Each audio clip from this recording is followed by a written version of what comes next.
પોરબંદરના રાજીવનગર સહિતના વિસ્તારમાં વરસાદને લઈને સ્થિતિ વણસી છે।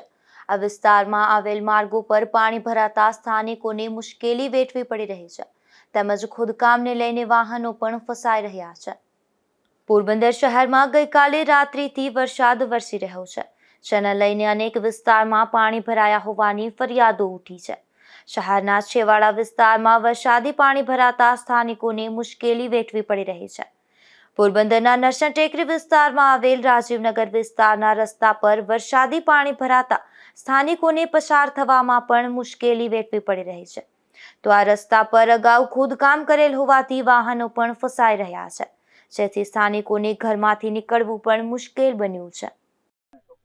મારું નામ ક્રિષ્ના જાવિયા છે। અમે રાજીવનગરમાં રહીએ છીએ, 15 વર્ષથી રહીએ છીએ, પણ 2 વર્ષથી આ ગટર માટે ખોદેલું છે ને ત્યારની હાલત સાવ ખરાબ છે ને। તો રાજીવનગરમાં અમારે કાંઈ પ્રોબ્લેમ જ નહોતો ને અત્યારે કીચડ અને પાણી, જ્યારે અમે બહાર નીકળીએ ત્યારે કીચડ ને પાણીનો સામનો કરીને જ નીકળવાનું। બહાર નીકળવું હોય ને જરૂરી વસ્તુ લેવા માટે તોય અમે એમ થાય કે આમાં કેમ નીકળવું, અને અમુક તો ઉંમરવાળા હોય ને પડીએ જાય છે। એટલે ગયા વખતે એ રીતના હતું ને આ વખતે એ જ રીતના પ્રોબ્લેમ છે।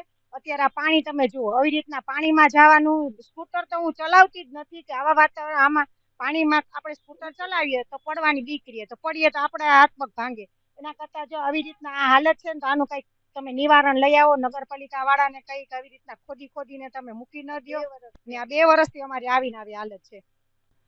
આ પોરબંદર છે વિસ્તાર અને રાજીવનગર જલારામ 1, અને અહીંયા અમે 2 વર્ષથી આવી તકલીફમાં રહી છીએ, નથી કોઈ જવાબ દેતું કે નહીં કાંઈ।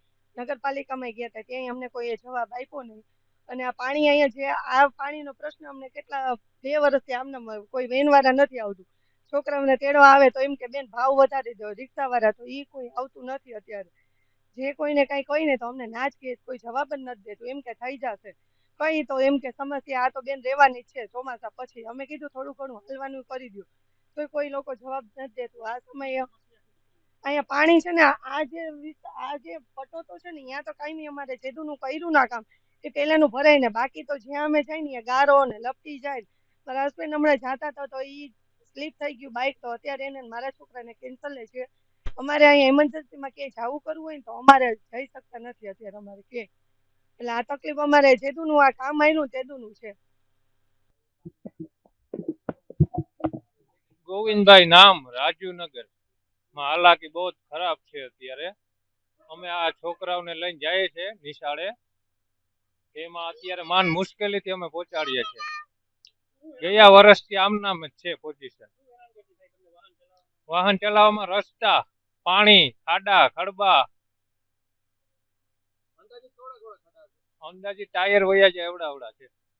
આ વિસ્તારના રસ્તાઓ ખરાબ હોવાથી વાહન ચાલકો અકસ્માતનો ભોગ બની રહ્યા છે, જેથી સ્થાનિકો દ્વારા રસ્તાનું યોગ્ય મરામત કરી સમથળ બનાવવા માંગ ઉઠી છે। અશોક થાનકી, ગુજરાત ન્યૂઝ, પોરબંદર।